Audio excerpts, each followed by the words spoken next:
Hello everyone and welcome to the final game we'll be showing from the penultimate round of the 2021 Norway Chess. It's Aryan Tari versus Alireza Firouzja, and again it's quite an incredible game, also from the classical time format. Let's check it out as there's quite a lot to cover.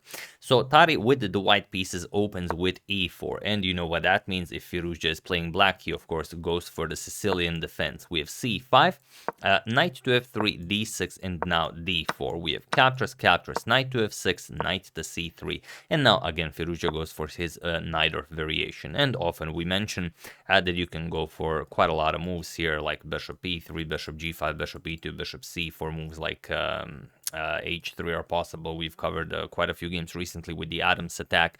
So basically any move here is a fine move, but here we have a4 by Tari. And now what do you play here? Well, you will not have the usual b5, as now we have that covered, and now white would even be interested in maybe playing a move like f4 at some point. So of course black will prevent this by playing e5, and this also chases away the knight from such a very nice active square. So knight back to f3, and now the usual moves here are bishop to e7, preparing for castling, queen to c7, also just a nice developing move from the queen, blocking bishop to c4, but here we have h6 by Firouzja. And now if this was played in, for example, in Morphy's time, or even in Bobby Fischer's time, if, someone was commentating on the game and they saw a6, h6, they'd be like, what, is black a child? But nowadays, with the help of extremely powerful engines, we know that these moves definitely make sense, and they're not a waste of time. So here, knight to d2. Again, you could continue with something like bishop to c4 is a perfectly normal developing move, but now comes knight to d2 by Tari. Sort of breaking chess principles a little bit, as you've already played with that piece. This knight is coming now to c4, and he wants to bring this knight to d5. So bishop to e6 by Firouzja, gaining some control of the d5 square, knight to c4, and now you might have some ideas of bishop to e3 going for that b6 square. Also a5 is coming, so that's what white is doing here. And now again, queen to c7, a known move here, but now we have bishop to e7 by Firouzja, and it is now already as of move 9 that we have a completely new game. And now Tari again does not continue development. He just plays knight to d5, and these knights are breaking basically every principle known to man, every chess principle, saying that all right, my knights are very nicely placed, and I have my eyes sight set for that b6 square. And the question is, can you capture on e4? There are quite a few lines in the Sicilian where this e4 pawn can be offered, and if black captures, then you go bishop to e3, and now you really have a lot of pressure here. The threat, of course, is now just bishop to b6, attacks the queen, and after you move the queen, knight c7 check, and white wins the game. But here we would see castles, and then we would see something like knight c to b6, attacking the rook here, and after rook to a7, now we can pick up this bishop with check, queen captures, and knight back to d5, opening up a discovery to the rook and attacking the queen. And after bishop captures, we would play bishop captures on a7, and now knight back to f6. So this was kind of Tari's idea, not thinking that Alireza would go for this, but this is what happens if black goes for that pawn. So black is up a pawn, but he's down the exchange, and white has the bishop pair. So white is definitely better here. So Alireza says, I will not have any of that. I'm just gonna remove that knight from d5. You spent a lot of moves getting it there, so let's just eliminate it, and now you've just spent a lot of moves and you don't have the knight. So e captures on d5. Now we have bishop to f5, and now a5. So white has compensation for wasting all of these tempi. You can see that the pawn here really does a nice job of controlling a lot of squares. The a5 pawn controls b6, the knight can come to b6 at will. So quite a lot for black to worry about, actually. We have knight to d7, gaining more control of the b6 square, and now bishop to e2. Both players are now ready to castle, and they do. So castles, and now queen to c7, developing the queen, preparing to bring the rook to c8, and you will constantly have this pressure on the c2 pawn. So here Firouzja brings the bishop to Tari brings the bishop to e3. Now you gain more control of the b6 square, and now bishop back to h7, clearing a space for f5 to be played. If you can get f5, f4 in, you will be very happy. So here Firouzja says, all right, I don't really enjoy this here, and I'm not in the mood, for a move like c3. I'm just going to play rook to a3. This not only allows me a move like rook to c3 if needed, the queen is on c7, but also if my dark square bishop moves anywhere, then I will have access to the entire third rank. Maybe I can easily shift this rook into the attack. So rook a to c8 by Firouzja, and now king to h1. This is always a question whether or not you should play king to h1. It's always a nice prophylactic move. Sometimes it's useful, sometimes it's not, but if you've ever tried playing a serious game against a strong opponent, for example, you play e4, he plays the Sicilian, and you don't play king to h1, chances are you will run into trouble. So here, king to h1, always a nice prophylactic move, and now f5 by Firouzja, grabbing more space here. So Tari doesn't want to allow f4, he pushes f4 himself, and now puts pressure on the e5 square. And now grabbing more space with e4 kind of looks nice, but it basically traps your bishop on h7. That bishop will not see the light of day for a very long time, and we can even go for something like bishop d4. Now white's bishop is great, and if you counter the bishop here, we can simply capture it. For example, captures, play b4, and we are very happy here. Black's bishop is non-existent. We have absolute control of everything that's happening on the queen side. This knight is not moving from here, so the queen and rook are useless on this file, and the rook can easily be shifted anywhere along the third rank. So white is definitely enjoying this. So e4 would be a positional mistake. So bishop to f6 by Firouzja. Now comes b4 by Tari. Definitely makes sense, strengthens his position, and now at some point if this knight could move and you execute c4, then you will be very, very happy, at least on the queen side. So rook c to e8, Firouzja agrees, there's really no point in remaining on the c file, and now he wants to double up his rooks here, and then maybe only then capture and try and do some damage along the e file. So queen to d2, and now rook to e7, and now not waiting for any doubling of the rooks to occur, we have f captures on e5. And now, because the rook is on e7, you do not have the option of capturing with the pawn, because now d6 wins the game for Tari, as you're going to lose a lot of material here. So instead, you have to capture either with the bishop or the knight. Firouzja decides to capture with the knight, and now knight to b6. Finally, the knight comes to b6, and it's always a great square for the knight, but here in this particular position, it doesn't appear like there's all that much for this knight to be doing here, because there's really no pieces on the queen side. You're not coming to d5, you're not coming to d7, so this knight, although visually placed very nicely, maybe that's all that it's doing. And here Firouzja has to decide whether he wants to double up on the e file now, or keep this rook on the f file and maybe use it for some f4, f3 action in the future. All depends.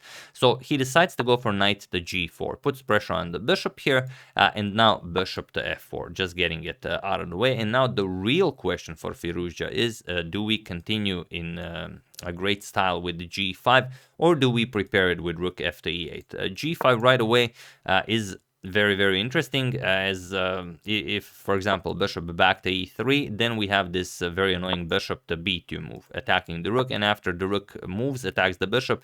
Now we capture on e3, and then after rook captures, we're going to play knight captures on e3. Queen captures now f4, and now look at this. We have this beautiful pawn expansion here. Our bishop pair is, well, fully operational. This is just a monstrosity of a bishop pair, and we don't really have a worry in the world. So this would be possible, but Firouzja prepares it first. Rook f to e8, he says there's no point in rushing, this g5 is coming.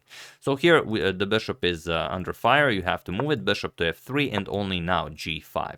But now, okay, now we're going to capture on g4, so bishop captures on g4, and now how do you reply? If you go for capturing of this bishop, then the problem is this bishop can move with tempo. The rook is attacked, and then it's hard to say what is happening here. This is a complete mess of a position. You could go rook to e3, go after the a3 rook, but still your rook here is attacked, and for example, if we capture this, black will capture this, we're going to capture on f4, and who's to say what's happening here? Completely crazy position. So instead, after bishop to g4, we don't have g captures on f4, we have f captures on g4. Now the dark square bishop has to move, bishop to e3, and now Firouzja finds this incredible, silent but deadly rook to f7, and he's setting a very, very deadly trap, and you have to be very, very careful. Here, Tari played c4, and it makes sense. The c2 pawn is attacked by the queen, by the bishop, so you kind of don't want to lose this one. And we already discussed, if this pawn ever reaches c4, then this is just a beautiful position for white here on the queen side. Everything is nicely placed, and he doesn't have a worry in the world, aside from the fact that this move loses Tari the game. So feel free to pause the video and try to find this well, incredible move that Firouzja prepared on the previous move, while I give you a couple of seconds.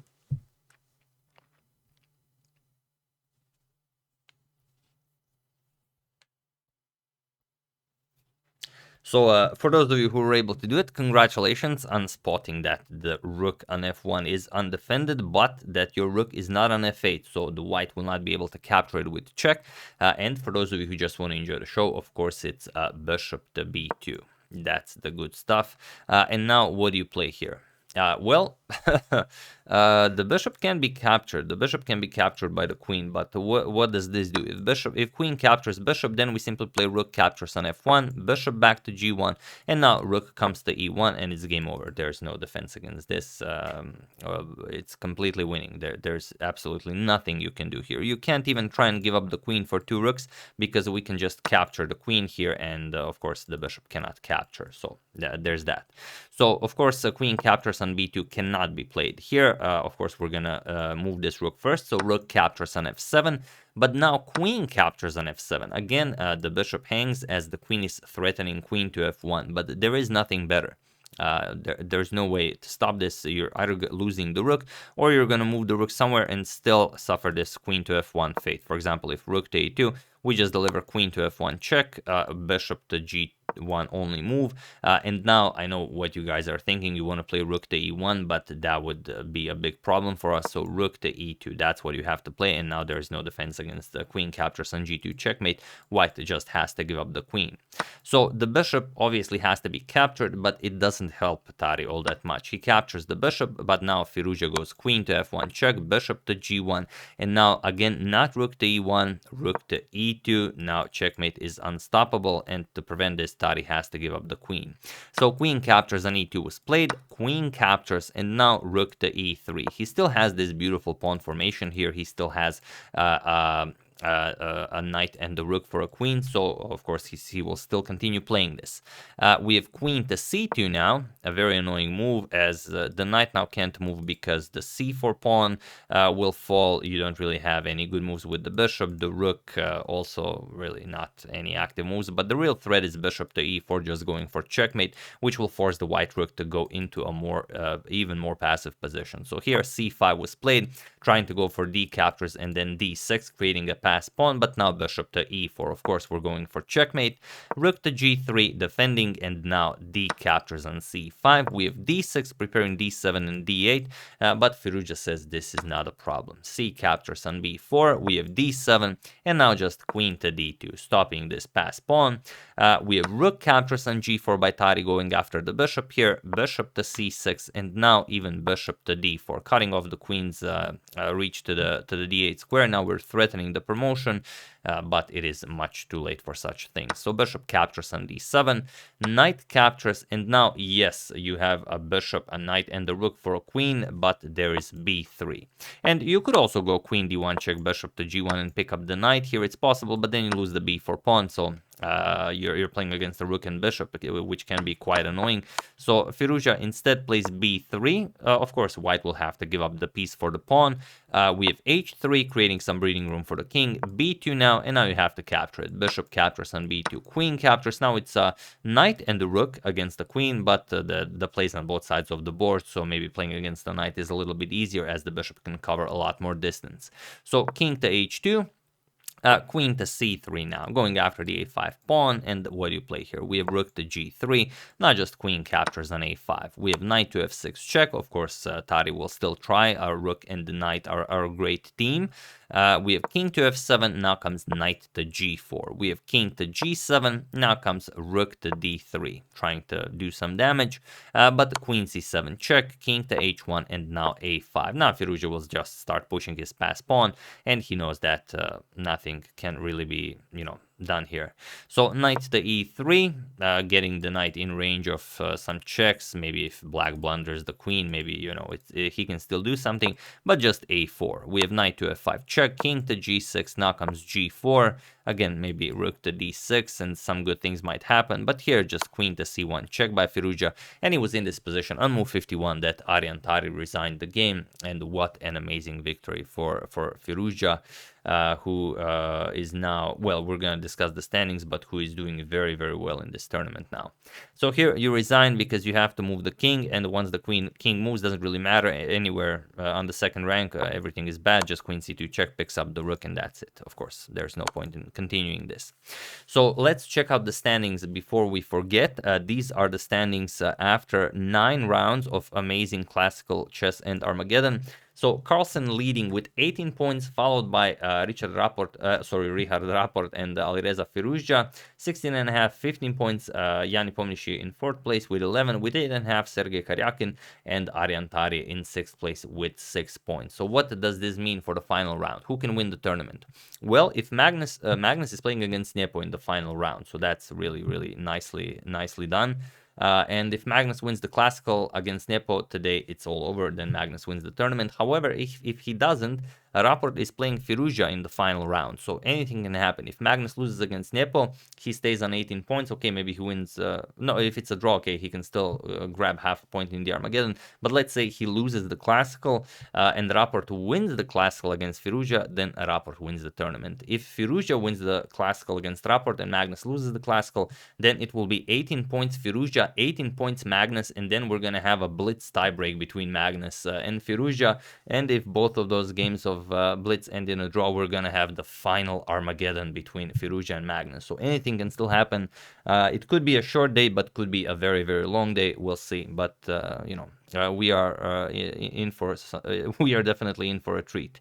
That's the game. Hope you guys enjoyed it. I would like to wish a happy birthday to Matthew Tebut, and I would like to thank Sai Samudrala, Felipe Giorgio, Dmitry Samsonov, and John Dugdale for a contribution to my channel. Thank you a lot. I really appreciate it. As usual, you can check 2 of my previous videos here. Thank you all for watching, and I will see you soon, continuing the coverage of the final round of this amazing tournament, checking up on your wonderful suggestions and whatever else happens in the chess world. Thank you all. I will see you soon, and have an excellent rest of your day. And sorry about a bit of a longer video, but I hope it was justified. See you soon.